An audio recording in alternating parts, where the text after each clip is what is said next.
کہ اگر ایک ہفتے میں اس KPK میں لوڈ شیڈنگ ختم نہیں کی تو بجلی کا بٹن بند کراؤں گا. وہ ڈیڈ لائن ایک ہفتے کی دے دی. اس ہفتے میں کئی مہینے گزر گئے تو ہم دیکھتے ہیں کہ کب وہی بٹن بند کرانے کے پیچھے لگے گا. اور اب جو 8 مئی کو تقریر، یہ ابھی 8 اکتوبر کو جو وہی تقریر کی جلسے میں، تو اس نے کیا کہا، 2 ہفتے کا ڈیڈ لائن دیا کہ اگر 2 ہفتے میں عمران خان رہا نہیں ہوا تو میں خود جا کے رہا کروں گا. تو میں کہتا ہوں چیف منسٹر صاحب، آپ کو یاد کرانا چاہتا ہوں کہ ابھی وہ ڈیڈ لائن گزر گیا، وہ 2 ہفتے مکمل ہو گئے. آپ کی اگر یادداشت کمزور ہو، میرے خیال میں آپ کی یادداشت کمزور ہوئے تو آپ اپنے شاد کے ساتھ بادام ملا کر کھائے اور یاد رکھے کہ اس دن آپ نے کیا کہا تھا. تو آپ نے تو وہی ڈیڈ لائن جو دی تھی وہی تو مکمل ہو گیا. آج 15 دن گزر گئے تو کس طرح اس کو نکالتے اور کس طرح لاتے. تو اس پر صرف وہی ٹائم گزارنا، اس پر ٹائم گزارے اور لوگوں کو اس طرح باتیں بنائے. بہت افسوس کی بات ہے، نہ اس کو گورننس کا فکر ہے، نہ اس کو کوئی اور کہ اس صوبے میں کیا ہو رہا ہے. کتنی افسوس کی بات ہے. میں نے عجیب سا وزیر اعلیٰ دیکھا، اسی دن اس طرح اسٹیٹمنٹ بھی آیا کہ میں امن لانا چاہتا ہوں. امن کس طرح لانا چاہتے ہو؟ وہی جو بنوں میں خطاب کیا اس کی کتنی امپلیمنٹیشن کر دی. کیا پلان ہے آپ کے ساتھ؟ کہتا ہے کہ میں جرگے بناؤں گا دوبارہ، لوگ جرگے کریں گے، چیک پوسٹنگ کی کوئی ضرورت نہیں ہے، آزادانہ گھومے پھرے. اور ساتھ ہی بھی اسٹیٹمنٹ ہے کہ میں امن لانا چاہتا ہوں، مگر کس ذریعے لانا چاہتا ہوں؟ افغانستان حکومت سے خود مذاکرات کروں، TTP سے خود مذاکرات کروں گا. خدا کے بندے، ان سے مذاکرات. پہلے تو آپ کی جورسڈکشن کیا ہے؟ آپ کو یہ بھی سمجھ نہیں آ رہا ہے کہ آپ کس طرح ایک دوسرے گورنمنٹ کے ساتھ مذاکرات کر سکتے. لوگ مذاکرات گورنمنٹ ہوا کرتی ہے، پاکستان کی گورنمنٹ افغانستان کی گورنمنٹ کے ساتھ بات کرے گی. اگر آپ نے کوئی غلطی لاسٹ ٹائم کی اور وہی مذاکرات کی تو آپ دیکھ رہے کہ وہی آج اس کا کیا نتیجہ اور رزلٹ نکلا ہے سب کے سامنے، عوام کے سامنے. تو میں کہتا ہوں کہ اس کو اپنے اختیارات کا بھی پتہ نہیں ہے. ان سے مذاکرات کروں گا اور اس کے ذریعے امن اور پیس لاؤں گا. افسوس کی بات ہے، میں اس پولیس کو سلام پیش کرتا ہوں، ان کی قربانیوں کو. دن رات کتنے مشکل میں کہ آپ اس کو بھی ذرا ٹائم دے رہے. یہ چلو فلاں چلو کی جگہ اس صوبے میں بیٹھ کر ان کی کوئی میٹنگ کال کرے. ان کے جو چیز چاہے CTDO والے ہو، دوسرے ہو، ایلیٹ، دوسرے جتنے بھی لوگ ہیں، ان سے پوچھے، ان کی ڈیمانڈ پورا کرے، ان کی حوصلہ افزائی کرے کہ آپ لوگ شہید الرحم آپ کے ساتھ ہیں. ان کی حوصلہ شکنی نہ کرے، اسی میں ساتھ نہ دے دے کہ آپ کریں، ان کو اسی پر کنونس کر دے کہ آپ بھی سٹرائک کا حصہ بن جائے. آپ بھی یہ ہم نے پہلی دفعہ دیکھا. انکریج یہاں سے ہو رہا ہے، ان کے ممبران سے ہو رہا ہے، ان سے ہو رہا ہے. تو یہ ایک عجیب سی بات ہے. مجھے تو یہ ملک کے خلاف ایک بہت بڑا یہ میں کہتا ہوں کہ ایک سازش لگ رہا ہے.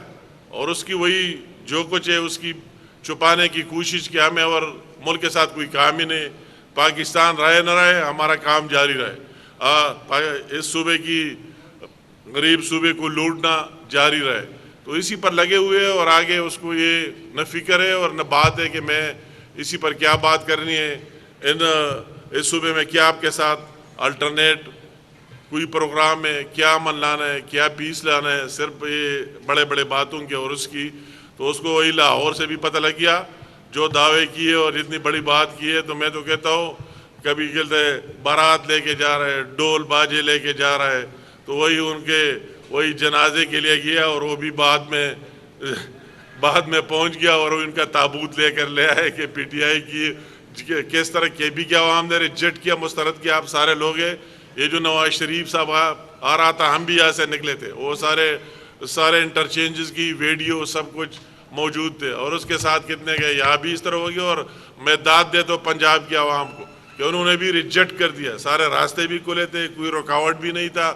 اور لوگوں نے یہ فتنے کی سیاست اور فساد کو ریجیکٹ اور مسترد کیا. ابھی لوگ سمجھ رہے، ڈے بائی ڈے سمجھ رہے کہ اس کی لیڈر کا کیا ایجنڈا ہے اور اس کا کیا ہے. ابھی اسرائیل کے اپنی وہی آپ اس کے دیکھ لیں تو اس طرح نہیں کہ ان کے ساری میڈیا ان کے کنٹرول میں.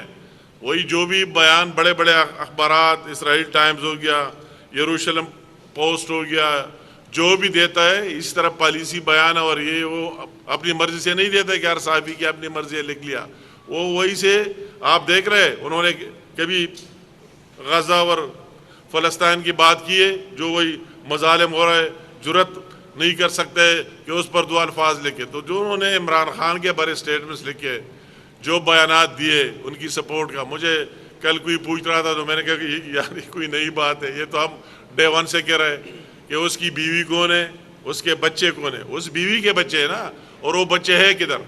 تو اس میں دوسرے سوال اور جواب کی کیا ضرورت ہے؟ اس کا ایسٹ ہے تو وہی بچے ایسٹ ہے، تو ان بچوں کا والدہ کون ہے؟ آیا وہ یہودی ہے نہیں ہے؟ اس کا آگے کیا رشتہ ہے؟ وہ رہتے کدھر ہے اور کہاں ہے؟ تو یہ تو کوئی نئی بات ہی نہیں ہے کہ یہ ٹرمپ آئے گا فلائے گا اور پاکستان پر دباؤ ڈالے گا اور پھر پاکستان میں عمران خان کو رہا کے کرے گا شیخ چلیو والا پلان، اور پھر عمران خان اسرائیل کے ساتھ دوستی بڑھائے گا اور سب کچھ کرے گا. تو اس کی وہی سے ایجنڈا بھی ہے. اور ابھی ہر ایک بندہ ریئلائز کر رہا ہے، ان کو محسوس ہو رہا ہے کہ کبھی فائز عیسیٰ صاحب کے نام پر سیاست کرنا، کبھی دوسرے نام پر سیاست کرنا، اس کے ساتھ کچھ ہے نہیں اس ملک کے لیے اور اس صوبے کے لیے اور اس قوم کے لیے کہ اپنا کوئی پلان پیش کرے، اپنا کوئی منصوبہ بندی پیش کرے.